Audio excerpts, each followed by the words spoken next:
Medical college সূত্রে জানা যাচ্ছে রাত 3:10 থেকে কিন্তু এই মেডিকেল কলেজ হাসপাতালে যে এমার্জেন্সি আমার সহকর্মী দেখাচ্ছেন সেই এমার্জেন্সিতে কিন্তু 9 জনকে নিয়ে আসা হয় এবং যেটা হাসপাতাল সূত্রে জানা যাচ্ছে 9 জনকেই কিন্তু সেই সময় মৃত অবস্থায় নিয়ে আসা হয়েছিল, অর্থাৎ ব্রড ডেড ঘোষণা করা হয়।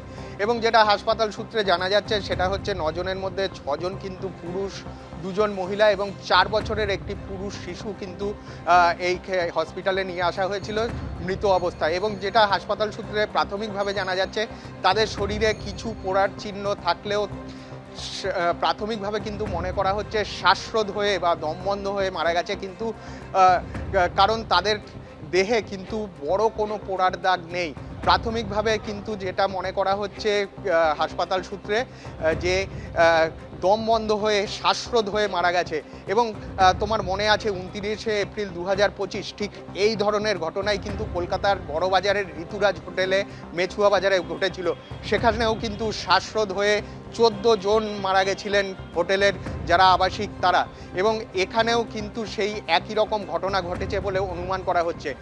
ঘটনাস্থলে পুলিশ বাহিনী রয়েছে এবং যেটা জানা যাচ্ছে যে পোস্টমর্টেমের জন্য এক এক করে কিন্তু দেহ নিয়ে যাওয়া হচ্ছে। এবং যে হোটেলে আগুন লেগেছিল সেই হোটেলে কিন্তু বিদেশের অনেক নাগরিক এসে থাকেন এবং সেই কারণে আশঙ্কা করা হচ্ছে যে যারা মারা গেছেন তাদের মধ্যে বিদেশি নাগরিকরাও কিন্তু থাকতে পারেন, বিশেষত বাংলাদেশের নাগরিকরা থাকতে পারেন। আমরা দেখতে পাচ্ছি পুলিশি তৎপরতা এবং ভেতরে বেশ কিছু বডি রয়েছে, দেহ রয়েছে। আমরা দেখলাম একটি দেহ কিন্তু নিয়ে যাওয়া হলো কিছুক্ষণ আগে ময়নাতদন্তের জন্য। এবং পুলিশ সূত্রে যেটা বলা হচ্ছে যে 3:10 থেকে একে একে কিন্তু ওই হোটেল থেকে যখন দেহগুলো নিয়ে আসা হয়েছিল তখনই কিন্তু তাদের মৃত্যু হয়েছিল। আমরা দেখতে পাচ্ছি পুলিশি তৎপরতা যে এখানে রয়েছে এবং ভেতরে হাসপাতালের যারা পদস্থ কর্তা তারা যেরকম এখানে উপস্থিত রয়েছেন, তার পাশাপাশি প্রশাসনের কর্তারাও কিন্তু যাতে সুষ্ঠুভাবে তাদের ময়নাতদন্ত সম্পন্ন করা যায় সেই জন্য কিন্তু কোঅর্ডিনেশন করছেন।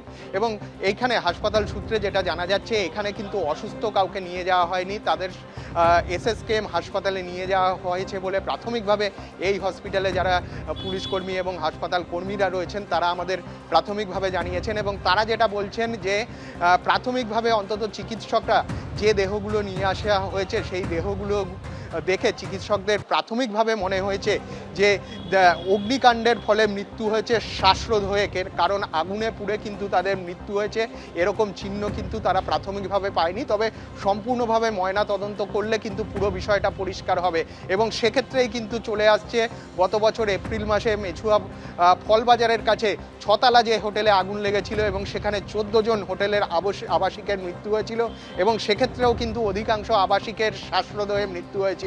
রীতিমতো যৌতুগৃহের মতো অবস্থা হয়েছিল এবং এখানেও কিন্তু এই হোটেলেও কিন্তু সেই একই রকম অবস্থা হয়েছিল বলে সন্দেহ করা হচ্ছে।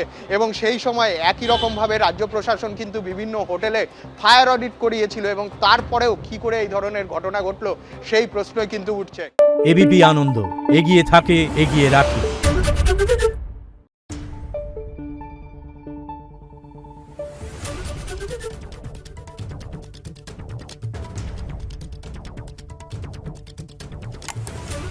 Thank you.